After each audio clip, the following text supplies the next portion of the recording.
મુંબઈ બાદ ઉજવાતો ઉત્સવ એટલે ગણેશ ઉત્સવ. ગણેશ ઉત્સવને હવે ગણતરીના દિવસો બાકી રહ્યા છે, ત્યારે વડોદરા શહેરમાં ગણેશ મંડળોમાં થનગનાટ જોવા મળી રહ્યો છે. ત્યારે વડોદરા શહેર કોયલી ફળિયા યુવક મંડળ દ્વારા આજે સંકટ ચતુર્થી નિમિત્તે ટ્રોલી પૂજન કરવામાં આવ્યું. ગણેશ ઉત્સવ અને હવે ગણતરીના દિવસો બાકી રહ્યા છે, ત્યારે વડોદરા શહેરમાં થનગનાટ જોવા મળી રહ્યો છે. સાથે વડોદરા શહેરમાં અનેક પંડાલોમાં ગણેશ ઉત્સવની તૈયારી પણ શરૂ કરી દેવામાં આવી છે. ત્યારે વડોદરા શહેર કોયલી ફળિયા સાર્વજનિક યુવક મંડળ દ્વારા છેલ્લા 98 વર્ષથી ગણપતિની સ્થાપના કરવામાં આવી રહી છે. ત્યારે આ વર્ષે પણ ગણેશ મહોત્સવને 99મું વર્ષની ઉજવણીના ભાગરૂપે આજે સંકટ ચતુર્થી નિમિત્તે ટ્રોલીનું પૂજન કરવામાં આવ્યું છે. એમાં ટ્રોલી પર ગણેશજીની છબી મૂકવામાં આવી, તે સાથે ટ્રોલી અને ફૂલોથી શણગારવામાં આવી હતી અને ગણપતિની આરતી કરવામાં આવી હતી. સાથે સાથે આ ટ્રોલી પૂજનમાં મંડળના કાર્યકર્તા અને પોળની મહિલાઓ અને બાળકો આરતીમાં જોડાયા હતા અને આ ટ્રોલી કોયલી ફળિયાથી કાઢવામાં આવી હતી અને આ ટ્રોલી પ્રતાપનગર ખાતે મૂકવામાં આવનાર છે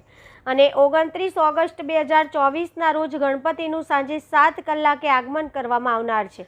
આ મંડળ દ્વારા છેલ્લા 4 વર્ષથી મુંબઈથી પ્રતિમા લાવવામાં આવે છે અને મંડળના સભ્યોએ વડોદરા શહેરના તમામ કનેક્ટ ભક્તોને આગમન યાત્રામાં જોડાવાનું આમંત્રણ પાઠવ્યું હતું. આપણું કોયલી ફળિયા યુવક મંડળ ચેરિટેબલ ટ્રસ્ટ છે. આપણે છેલ્લા 98 વર્ષથી ગણપતિની સ્થાપના કરીએ છીએ.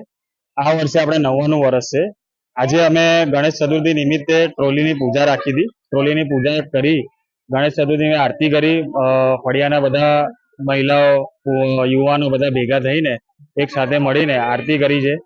અને ગણપતિ આપણે દર વર્ષે છેલ્લા 4 વર્ષથી બોમ્બેથી લાવીએ છીએ. આ વર્ષે બી બોમ્બેથી જ લાવવાના છે.